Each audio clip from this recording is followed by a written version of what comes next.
guys, and welcome once again to the Coffee and Heroes YouTube show. So time now for your weekly roundup of everything to do with Coffee and Heroes, everything to do in the comics world, and a few entertainment stories that will have certainly caught our eye in the last week as well. So recording this on the 23rd of March, we got the good news through from the council that it all looks a go for the 12th of April, that it should be a click and collect service we're able to offer.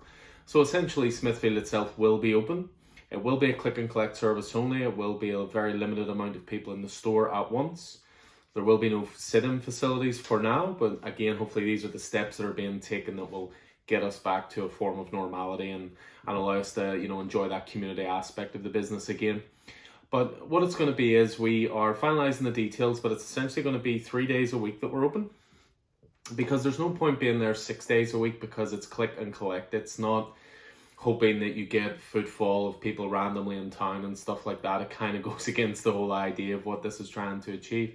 So I'm going to start getting deliveries sent to the store so we can actually get our front room back a year later. I should say happy anniversary. I saw the Facebook post this morning and my memories of how it was a year ago that we closed for the first lockdown. Said it before, I'll say it again, both the longest and shortest year of my life. And again, hopefully the signs are good that we're going in the right direction. But anyway, I digress. But yeah, we're going to be open 3 days a week. So Mondays, because we get the delivery on a Monday now, I'll get it sent to the store. I can then do pull lists and so forth on a Monday ready for the Wednesday. So we'll be open on the Monday. We'll be open on the Wednesday for New Comic Book Day. We can make that a bit of an event again. We can have new releases on the racks. We have a brand new section set up in store for new release graphic novels, for example. So again, we'll be able to give you that new comic book day feel again. And then we'll be open on Saturdays because that is, probably the day that most people have free, certainly have a bit more leisure time, so they can hopefully make it down to us. For anybody who is, slightly wary about coming into town and so forth, completely understandable. We'll still offer a delivery service where we can. It maybe might not be quite as sort of consistent as it's been now because we will obviously have the store to think about as well in terms of getting open and working there and so forth. But we will certainly make sure that people are looked after and taken care of as best we can. Obviously, I hope you guys have been checking out the website, been adding new stock in there every single day. The new releases for this week should be online. Hopefully by the time this is recorded, I'm halfway through it. So hopefully you'll be able to see the releases for this week. I'll certainly take you through my pull list in a little second. And yeah, there's just all the new releases are on there from the last sort of couple of months now. And there's some great stuff just in case you missed out. I mean, I always like to kick things off by sort of chatting about my favorite things from the last week. I should say I finished the first volume of Invincible. Again, a special shout out to Keith for the loan. Number 2 better be on the way. And it was excellent. I read it very much in sort of 10, 11 issue blocks at a time because I thought it took a little while to get going, but then it suddenly fell into that classic Kirkman trope of you get to a last page and you go, damn it, you've got me, I need to read another issue.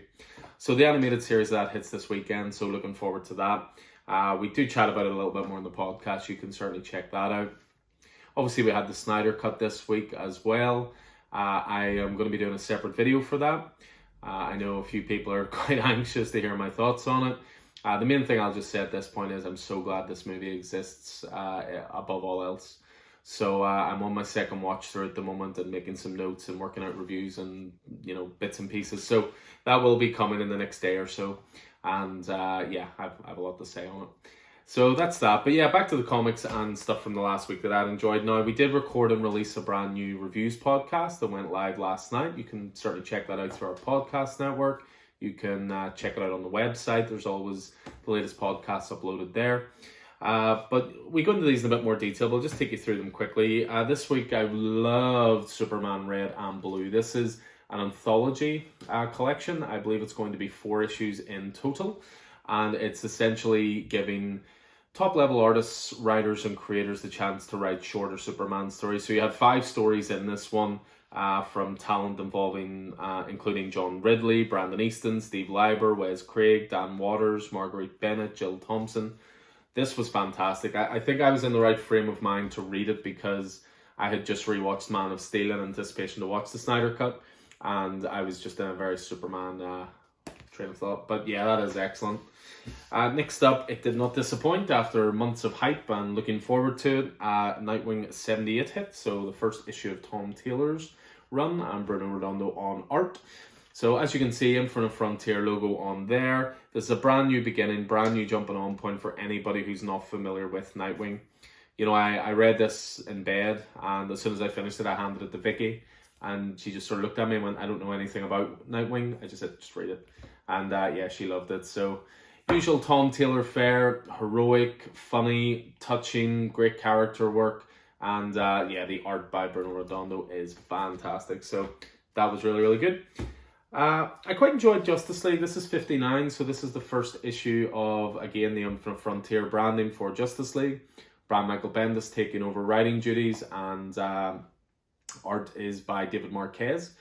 And then you've got backup stories as well. So in this case, it is Ram V continuing with his Justice League Dark stuff, and Zermanico on art for that. So it's one of the DC approaches now of the slightly more expensive issue, but you get a main story and a backup story. For me, the backup story was more satisfying, the Justice League Dark stuff. I put some of that down, though, to the fact that Ramby's been writing Justice League Dark for a while, so he's really got a handle on those characters, whereas Bendis is obviously just getting started on Justice League. But I'll be sticking with it. I enjoyed the first issue. Thor continues to be its usual awesome self. So issue 13, so we have Prey issue 5 of 6 in terms of that story arc. So Donny Cates, Nick Klein continue to do some great stuff. This is where, you know, it's all starting to come together. All the characters are starting to come together for this Donald Blake threat. And you've some great stuff in here with Odin as well. So continues to be superb. As you can probably tell by the t-shirt as well, I've been enjoying Naruto a lot recently. I've been getting a lot of Shippuden watched recently. It's one of my New Year's resolutions to actually finish the thing. 700 episodes later, but this had a very Naruto flavor to it, I thought, and a very sort of manga flavor to it. This was Orphan and the Five Beasts, so a brand new #1. This is James Stocco writing and drawing, and it's essentially about this orphan who gets taken in by this sort of kung fu master, and as he's on his deathbed and the orphan's being trained up, his name's Orphan Mo.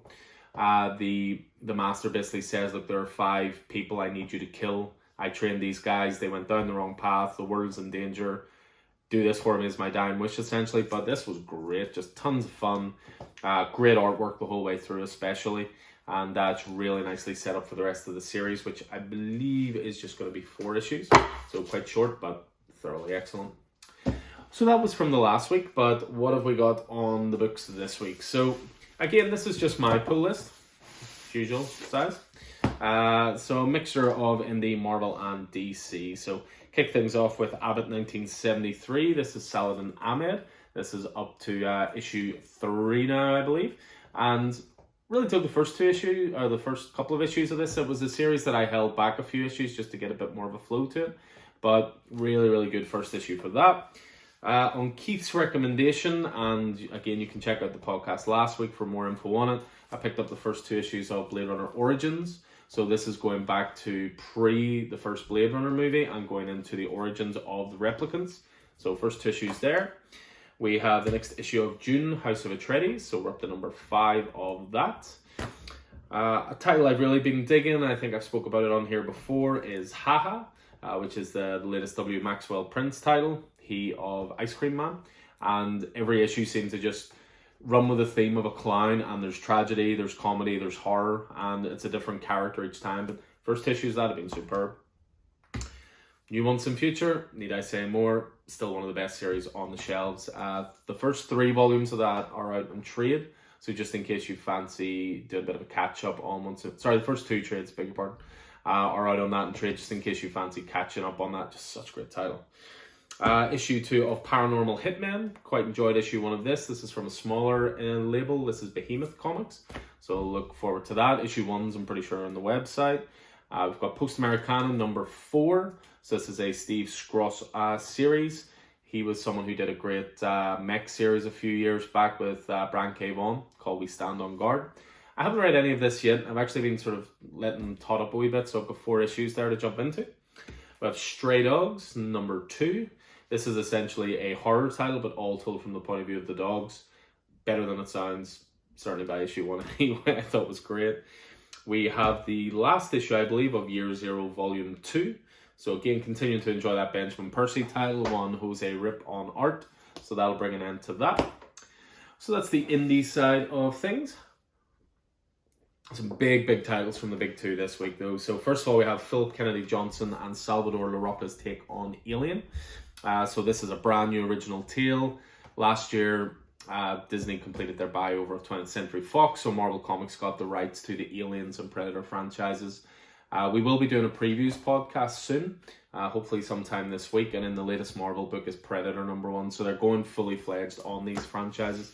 That's up there in my top couple this week, really looking forward to. Of Amazing Spider-Man #62, so I'm jumping back into Amazing Spidey. Admittedly, reading issue 61 made me feel so old because it was based around Twitch and streaming and all sorts. God, nothing makes you sound old like technology. We have Carnage Black, White and Blood, so similar to Superman Red and Blue, this is going to be anthology based. It's going to be different creators working each time. Who have we got in this one? I see Tini Howard, Benjamin Percy, Al Ewing, Ken Lashley, Sarah Pichelli, John McCrae, amongst others. So that should be a good read. We have the traditional Keenan Black tie-ins, because of course I have to collect all of Keenan Black. So you have Keenan Black Scream and also Savage Avengers tie-ins there. Have Maestro War and Pax issue 3. Digging this series. The first 5-issue mini Maestro was already great, and it's now available in trade form. And then War and Pax or War and Peace is now the follow-up series. Then we get into the DC kind of things, and it's a return for some of DC's legacy series, basically. So you have Philip Kennedy Johnson, so writing Alien for Marvel, but is taking over Superman for DC. Pardon me, a couple of weeks ago Superman came out, and then this week is Action Comics. So 1029 obviously looks like, do I need to read 1028 issues before this? No, this is a brand new starting point, brand new creative team, brand new direction for Superman, so looking forward to that. Anthology books seem to be all the rage, but the original was probably Batman Black and White. This is, several volumes deep now at this point, but this is the latest issue for Batman Black and White. We have a new beginning for Batman Superman as well, so issue 16, but again a brand new creative team on this. So it's Jean Lun Yang on writing and Ivan Rice on art. That's a big plus because Ivan Rice draws the best Superman. And it was Joshua Williamson did the first 15 issues, but again, this is a brand new jumping on point in the wake of Infinite Frontier. We sadly have the last issue of Batman White Knight, Harley Quinn. So 6-issue mini-series. This has been great. Katana Collins on writing, who of course is Sean Murphy's wife. Sean Murphy in story credit, and then Matteo Scalera on art. So anything White Knight based, I'm on board for. And then finally we have Teen Titans Academy. I hope it captures some of that Strange Academy lightning in a bottle, because it's a great series for Marvel. But something a little different here. Rob Sheridan on writing duties for this one, and I think it's Gerardo Sandoval on art. So look forward to that as well. So that's my pull list for this week. But as well as the pull list for this week, I may have got a couple of omnibuses as well, because I just can't help myself. So 2 new omnibuses for the collection. So maybe I was inspired after watching the Snyder Cut, but we have Justice League of America Silver Age Omnibus Volume 1. You really should recognize that cover right there. Beautiful. So this is going back. It's Justice League of America 1 to 30. It also has Brave and the Bold 28 and 30 as well. So written by Gardner Fox, drawn by Mike Sekowsky and Bernard Sachs. So yeah, I'm really looking forward to digging into that. I don't know an awful lot about the early Justice League stuff, but I'm really curious to jump into it. I doubt Starro will be as good in this though as Jarrow was in Snyder's Justice League. Scott Snyder's Justice League, I should clarify. And then I also picked up the Lucifer Omnibus as well. So obviously I'm getting into Sandman. I'm reading more and more of it. It's taking a bit of a backseat at the moment, in fairness, just as I've been reading through Invincible. But I also want to jump into some more of the Sandman universe. So you've obviously got your Hellblazer, you've got your Lucifer as well. So another big thick bad boy there. No doubt you'll see them behind me before too long. So that's that side of things, but I do also have a pile of graphics here. So these are graphic novels that are new to the store this week. So some of them are brand new releases, some of them are restocks of certain titles, because again, as I explained before, I've just been working really hard and getting, topping up indie sections, making sure we can create individual sections for indie titles and that they're well stocked. You know, if we have number 1, 2, and 4, and 5 is something I'm ordering in 3, that kind of thing. So, kick things off, we have The Scumbag number 1. So this is the first volume of great Rick Remender title I've been really digging. First 5 issues contained here. Total adult title, totally not safe for kids, but a hell of a lot of fun. And again, it has benefits from that great Image £9 price point for a volume 1. Deceased is now out in trade paperback form. So far Deceased has... there we go. I'll just get my volume, of course, because clearly single issues are not enough.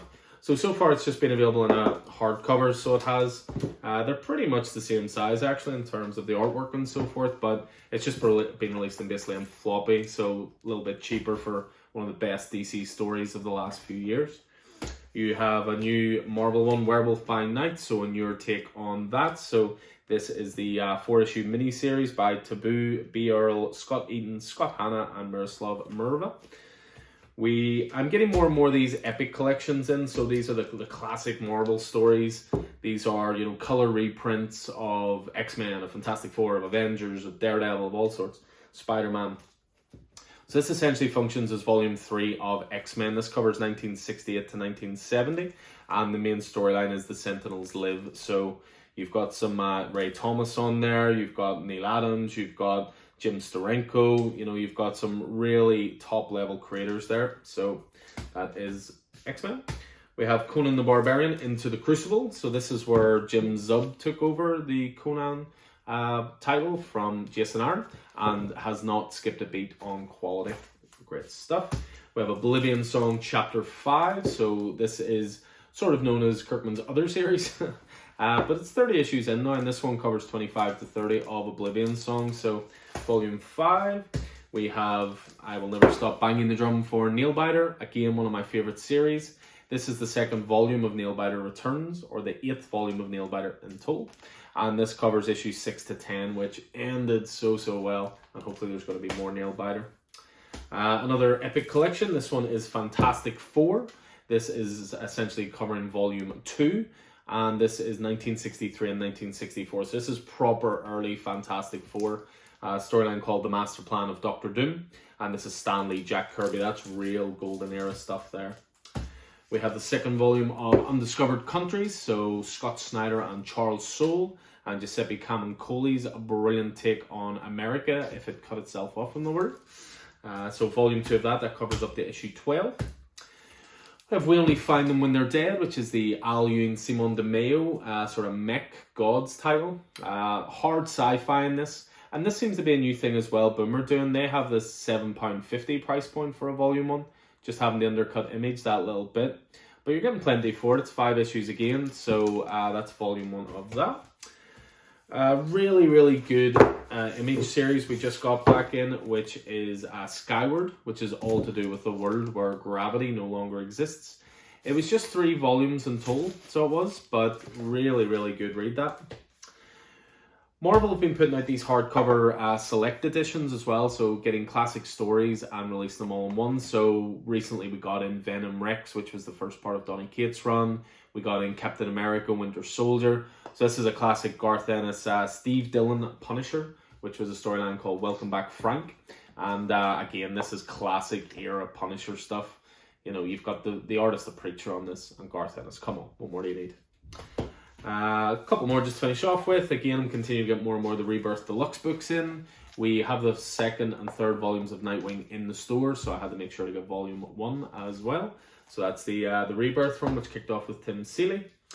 And then we finish off with another Black Label hardcover graphic novel release. So again, I love collecting these, you know, the bigger format, you know, they look really good on the shelf, but more importantly, they're really good stories that are essentially free of all the continuity, free of those constraints, and they just tell good stories. So this is Amanda Conner and Jimmy Palmiotti, married power couple in the world of comics. And this was a 4-issue miniseries, so it's Harley Quinn and the Birds of Prey, The Hunt for Harley. So there'll be one of those for me as well. So yeah, so that's pretty much everything this week. So everything will be going into the store again. It's a case of getting those shelves as stacked as possible so that when we're open to the public again, you guys have the best possible amount of choice on there. But again, if anything appeals to you, just drop me a message. You can always stick it in pull boxes, that kind of thing. But I'm just going to go into a few bits and pieces about announcements for new titles that are coming out, some movie and TV news that caught my eye. First of all, obviously I'm talking about omnibuses and absolutes and all that kind of stuff that I really, really love. So there's a couple of new hardcovers and omnibuses have been announced through DC. So there's Absolute Jack Kirby's Fourth World Volume 2 hardcover. We've got Absolute Swamp Thing by Alan Moore Volume 3, so that'll fit nicely on the shelf there when it hits. There's the Batgirl of Burnside omnibus. This wasn't a run for me, the New 52 Batgirl, the first half of it is superb, which is Gail Simone. It's a bit more gritty and street level. Batgirl of Burnside, maybe it made me feel old, just the way Spider-Man did. It was all about utilizing social media, and it was a lot lighter, and it just didn't feel like Gotham to me. You've got Wonder Woman The Silver Age Omnibus Volume 1 hardcover, Superman Batman Omnibus Volume 2, pretty cool looking Green Arrow one actually, which has a really classic story called The Longbow Hunter Saga, so that's going to be coming out. You've got Deathstroke by Christopher Priest Omnibus. We have Batman No Man's Land Omnibus Volume 1, God, this is going to get expensive for me. Books of Magic Omnibus Volume 2. Milestone Compendium, Milestone of course being that imprint that DC have folded into their portfolio. You also have Tom Strong Compendium, which was written by Alan Moore, so that's going to be a compendium paperback. Fables Compendium 4, I think we're only as far as 2 of those so far in terms of release, so 3 must be on pre-order. DC Through the 80s, The Heroes. Another new version of Batman Arkham Asylum, although I've got the Absolute, I'm never buying another Absolute Arkham Asylum ever again. Long Halloween Deluxe Edition, we've got 80 Years of Aquaman Deluxe Edition, Jim Lee poster portfolio. Jeez, they've really announced so much here, but the most exciting one by far, just swing back up to it here, the most exciting one by far, I have Volume 1 of it right there. And there's been long murmurings that a Volume 2 was in the works, but it just never been fully announced. Well, it has now. Batman by Scott Snyder and Greg Capullo Omnibus Volume 2. So, as well as getting the rest of their Batman New 52 run, which is 34 to 52, you're also getting material from Detective Comics 27, Batman Annual 3 and 4, Batman Future's End number 1, Batman DC Sneak Peek number 1, Detective Comics 1000, and Batman Last Night on Earth in omnibus form. Fantastic. So not until November for that one, so it's quite a while away, but that will be very much straight on my shelf. Not the first volume's out of print at the moment, so it's a little bit trickier to find. But if you come across it, grab it, not because of it being hard to find, but just because it's some of the best Batman storytelling you will ever see. Something that was announced just before I actually started recording, and got me pretty off guard to be honest, is a new DC title announced called Superman and the Authority. This is going to be a 2-issue miniseries, but the big thing on this is Grant Morrison is writing, Mikel Janin is on art, and Jordi Belair on colours. I mean, this is a dream team, to say the least. So there's not been a concrete date offered just yet, unfortunately, but I would say this will probably be in the next previews books, which is ironic given that the latest previews books only dropped this week. I mentioned quickly the Snyder Cut, but again, I'll go into it in more detail in another video, but Warner Brothers have come out and said that there's not going to be an Ayer cut for Suicide Squad, which is slightly surprising, not because I'm particularly that bothered about it, but just HBO Max seems like the perfect platform for unique material. And I think David Ayer said that unlike Snyder, who obviously needed money and a wee bit of reshoots to finish his, Ayer essentially had his cut good to go. So I'm surprised they're not just releasing it as a curiosity. But then again, maybe they just don't want to muddy the waters with James Gunn's Suicide Squad coming out soon and the Peacemaker TV show. It also seems that they haven't 100% said no more Snyderverse, so to speak. There's this whole hashtag that's now started, which is Restore the Snyderverse. again, I'm not going to go into it too much because I will do it on a separate video, but there's a part of me would love more. Don't get me wrong. But there's another part of me that just does not have the energy to go through all that again. I was heavily involved in the campaign. Lots of guys in the store heavily involved in the campaign. People all around the world, was endlessly on social media. I was bugging friends with how much I was talking about it and spreading the word about it. What we got, we got. Let's just be thankful for that. That was unprecedented in itself. But to think that this is now going to, it's essentially a 3-year-old movie. So they're not going to just suddenly go, all right, forget about the Pattinson Batman, let's do this. Forget about this, forget about this. So I would love to see more. I read rumors about their possibility being a continuation in comic book form, which I would love, because you're continuing on that story, but you're not having to worry about, the actors getting older, about big budgets for it, about confusing, cinema goers and so forth. So they stopped short of saying no more, but they just kept saying like, oh, we love Zach's work, we're glad we were able to do this, we're happy we've done this, but we're excited about our plans for the future. So they didn't definitively say no, but they certainly didn't make it seem like it was a possibility. So, but the wording I thought was very, very vague, because they actually said specifically no Ayer cut. They were like, no, that's not happening. But they didn't say no more Zack Snyder stuff. I mean, even do an animated movie, just do something to continue it on, give people a bit of closure. But, we got the Snyder cut, guys. Let's, maybe leave it at that. In other news, there is a bit of movement on the Zatanna movie, which has been, which was recently announced at a Warner AT&T investor event.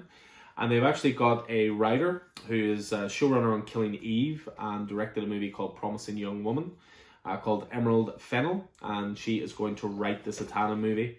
J.J. Abrams is helping to produce this as well, so I don't know if he's going to have some sort of producing credit or story credit or anything like that, but it was said it was going to be released theatrically, so it'll be interesting to see. This is obviously ages away, but it'll be interesting to see if this is going to be another HBO Max same day release, or this is going to be in theaters for 3 months and then HBO Max. We will see. As well as the Snyder Cut last week, of course, we had the Falcon and Winter Soldier premiere. It broke a new record for Disney Plus in terms of most people watching the episode 1 of something, which surprised me, because I thought that The Mandalorian would probably hold that, but WandaVision was very highly watched as well, of course. Then Falcon and Winter Soldier hit. I really dug the first episode. I thought there was tons to it to enjoy. I liked the slow build. I liked dealing with Bucky's PTSD. I like dealing with the fallout of being away from the world for 5 years like Falcon has been, and how that affected his family. There was tons to enjoy. There was a little bit of reckless abandonment with killing at the start of it, which is interesting. People always complain about DC movies being violent and this and that, but I could have swore Falcon killed at least 15 people at the start of that. Not like pushed them out of airplanes and here's a parachute, you'll survive. Kill them. Exploding planes, etc., etc. But the TV show itself, I thought was great. It went by like that. It was a 40-minute episode, even before credits. And as soon as the credits rolled, I just turned straight away to Vicky and was like, "Is that it?" So looking forward to this Friday with the next episode of that as well. And then just one thing to finish off on, which is probably the most obvious news in the world, because essentially it was announced this way when it was a comic book, but the Keanu Reeves comic book Berserker is getting a live action film and also an anime on Netflix as well. So Reeves will star in and produce both. I'm guessing he'll do the voice work for the anime where necessary. And then there's going to be that movie as well. So this is not a surprise at all. I mean, when Berserker was announced and the title character was essentially a muscle-bound version of Reeves, we knew this was coming. So this was the least surprise news ever. I would say it'll probably not be this sort of big investment issue that's going to have this massive bump because a TV show's been announced or a movie's been announced, because the book is the highest selling debut in nearly 30 years. This was a big print run. Just pick it up because it's a good story and because you enjoy comics, not necessarily just to speculate on things. There are some cool foil covers that we've got for issue 1 going on the website today. So just in case you missed out, you would like to backtrace, that's a really cool way of doing it. The foil covers, they're the same price as the regular covers, but just foil embossed on the front. So yeah, that is going to do it for this week's Coffee and Hero Show. I hope you guys dug this. As I say, keep an eye out for a separate video which will be going into depth on Snyder Cut, which should be released in the next day or two. Just a wee bit of editing to do there and some last minute notes to do. So that'll definitely be going out. The podcast network, as I say, is filled with new stuff, new review shows on there. New preview show will be going out this week as well for titles that are scheduled for June, I believe. New previews books just arrived, as I say. So yeah, lots going on, and we're all building up to that April 12th date where we can actually open a door and invite people in again, albeit in limited numbers, but hey, it's a step in the right direction. Hope you guys are staying safe out there, and I'll look forward to seeing you soon, so take it easy.